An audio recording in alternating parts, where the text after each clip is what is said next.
Gold జోష్ కు break. ఒక్క రోజులోనే 10 గ్రాములపై 1600 పతనమట. తగ్గింది, 1600 తగ్గింది 10 గ్రాముల మీద. హైదరాబాద్ లో 22 క్యారెట్ల గోల్డ్ ప్రస్తుతం 84,000 రూపాయలట. 24 క్యారెట్ల బంగారం తులం 91,640 రూపాయలు. భవిష్యత్తులో హెచ్చు తగ్గులు ఉంటాయంటున్నటువంటి అనలిస్టులు. క్రూడ్ ఆయిల్, వెండి ధరల్లోనూ భారీ పతనం. ఈ పతనం అవడానికి కారణం ఏంటో తెలుసా? ట్రంప్ టారిఫ్ల ఎఫెక్ట్ తో కుప్పకూలుతున్నటువంటి ప్రపంచ స్టాక్ మార్కెట్లు. ప్రపంచం అంతా కూడా ఆయన తీసుకున్నటువంటి నిర్ణయాల వల్ల. ఎందుకంటే ద బేస్డ్ అది చాలా అగ్ర దేశం కాబట్టి ఆ అధ్యక్షుడు తీసుకునేటటువంటి నిర్ణయాలు ప్రపంచవ్యాప్తంగా కూడా కొంత ఇంపాక్ట్ ఉంటుంది కాబట్టి ఇక్కడ గోల్డ్ రేట్ తగ్గింది. ఆ తర్వాత కొంత ఆయిల్, సిల్వర్ కూడా తగ్గేటటువంటి అవకాశం ఉందట. ఇంకా తగ్గుతాయట, ఇంకా హెచ్చు తగ్గులు ఉంటాయని చెప్తా ఉన్నారు. అమెరికా ప్రెసిడెంట్ ట్రంప్ ప్రకటించిన టారిఫ్లు ప్రపంచ స్టాక్ మార్కెట్లపైనే కాకుండా గోల్డ్, క్రూడ్ ఆయిల్ ధరలపైన తీవ్ర ప్రభావాన్నే చూపుతున్నాయి.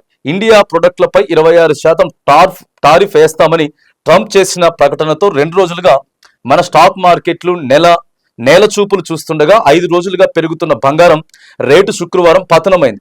ఆభరణాల తయారీకి ఉపయోగించే 22 క్యారెట్ల గోల్డ్ ధర హైదరాబాద్ మార్కెట్లో శుక్రవారం 1,600 రూపాయలు తగ్గింది. 84,000 వద్ద స్థిరపడింది. గోల్డ్ బిస్కెట్లు, కాయిన్స్ లో వాడే 10 గ్రాముల 24 క్యారెట్ల బంగారం ధర గురువారం 93,380 రూపాయలు ఉండగా శుక్రవారం 1,740కి తగ్గి 91,640 రూపాయలకి పడిపోయిందట. వెండి రేటు కూడా భారీగానే పడిపోతా ఉందని చెప్తున్నారు. ఈ గమ్మత్ ఏం జరుగుతుంది తెలుసా? ఇవన్నీ కూడా న్యూస్ పేపర్లన్నీ కూడా గమ్మత్ ఏం చెప్తాయి అంటే తగ్గినవి చెప్తాయి. ఇప్పుడు 1,600 తగ్గిందని చెప్పింది కదా, ఎంత పెరిగింది గోల్డ్? జస్ట్ ఒక 1 ఇయర్ నుంచి చూసుకోండి, లేకపోతే 6 మంత్స్ నుంచి చూసుకోండి, ఎంత పెరిగింది. ఆ పెరిగింది మాత్రానికి ఫ్రంట్ పేజీలో వచ్చి చూపించారు, మూలకు చిన్న బాక్స్ లో చూపిస్తారు, ఇట్లాంటి బాక్స్లలో. కానీ తగ్గింది అనేసరికి మాత్రానికి ఫ్రంట్ పేజీలో పెద్దగా ఉంటుంది వార్త. సో ఏదేమైనా కానీ ట్రంప్ ఎన్ని నిర్ణయాలు తీసుకుంటుందని అంటే మొత్తం అతలాకుతలం అయిపోతుంది. మన ఇండియాకే పెద్ద ఇదైతున్నట్టుగా అనిపిస్తున్నది, మన భారతీయులకే. ఇప్పుడు మనోళ్ళంతా కూడా పోవడానికి చాలా కఠినతరం చేసిండు. అసలు వీసా వచ్చే పరిస్థితి లేదు. ఎన్ని చట్టాలు, ఎన్ని రూల్స్ అంటే గ్రీన్ కార్డ్ ఉండి నీకు H1B వీసా ఉన్నా కూడా వీడికి వచ్చిన తర్వాత మళ్ళీ నువ్వు ఒక 2 మంత్స్ 3 మంత్స్ ఇండియాలో ఉండి నీ ఫ్యామిలీతో గడిపిన తర్వాత మళ్ళీ పోయేటప్పుడు ఎన్ని టెస్టులు, ఎన్ని పేపర్లు కావాలి తెలుసునా? ఏం చేసినావు, ఎక్కడున్నావు, ఏం జరిగింది ఇన్ని రోజులు, సో మళ్ళీ ఎందుకు వెళ్తున్నావు, మళ్ళీ ఎప్పుడు వెళ్తావు, అనేక రకమైనటువంటి పరీక్షలు, టెస్టులు ఇవన్నీ ఉన్నాయి. ఆడికి వెళ్ళేదానికి అవకాశం లేదు. మొత్తం కూడా మనకు వచ్చే ఇండియన్స్ కూడా యుఎస్ వెళ్ళడానికి పర్మిషన్స్ అన్ని తగ్గిపోతున్నాయి.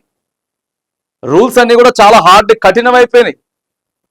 ఇప్పుడు ఆయన తీసుకుంటున్న నిర్ణయాలతోటి ఇక్కడ తగ్గాల. ఎందుకంటే ప్రజలు భారం మోయలేకపోతా ఉన్నారు. ఏదేమైనా కానీ సో గోల్డ్ కి మాత్రానికి కొంత బ్రేక్ పడింది ట్రంప్ తీసుకున్నటువంటి నిర్ణయాలతోటి.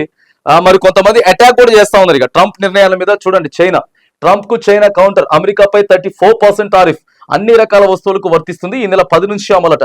ఏకపక్షంగా అమెరికా బెదిరింపులకు పాల్పడుతుందని చెప్పేసి ఆగ్రహం. సో వాళ్ళు కూడా వాళ్ళ దగ్గర నుంచి ఇక చైనా గురించి మనకు తెలవదు ఏముంది. మన ఇండియా మొత్తం కూడా ఇప్పుడు చైనా వస్తువులే పరిపాలిస్తా ఉన్నాయి. 10 రూపాయల వస్తువులు అని చెప్పి పెద్ద పెద్ద షాపులు ఉంటాయి. సో మరి వాళ్ళు కూడా ఖచ్చితంగా మేము ఎక్కడెక్కడి నుంచి ఏ దేశాలకు పంపిస్తున్నామో మరి వాటి మీద కూడా ఖచ్చితంగా టారిఫ్ వేస్తాం, మేము తగ్గేదే లేదు, అమెరికాకి 34% టారిఫ్ వేస్తున్నాం అని చెప్పి. సో ఇదంతా నడుస్తా ఉంది. ఇదంతా ఒక ప్రధానంగా చైనా అండ్ అమెరికా ఈ 2 దేశాలు తీసుకునేటటువంటి నిర్ణయాలు ప్రపంచవ్యాప్తంగా కూడా కొంత ప్రభావితం చేస్తాయి కాబట్టి. సో మన దగ్గర 1,600 రూపాయలు మాత్రానికి 10 గ్రామ్స్ కి 1,600 తగ్గింది. దాంతో పాటు వెండి కూడా తగ్గుతా ఉంది. ఆయిల్స్ అంటే మనం తినేటటువంటి ఆయిల్స్ కావచ్చు, లేకపోతే పెట్రోల్, డీజిల్ ఇలాంటివి కూడా కొద్దిగా తగ్గేటటువంటి అవకాశాలు అయితే ఉన్నాయి అనేటటువంటి వార్త అయితే మనకి ఇక్కడ కనబడతా ఉంది.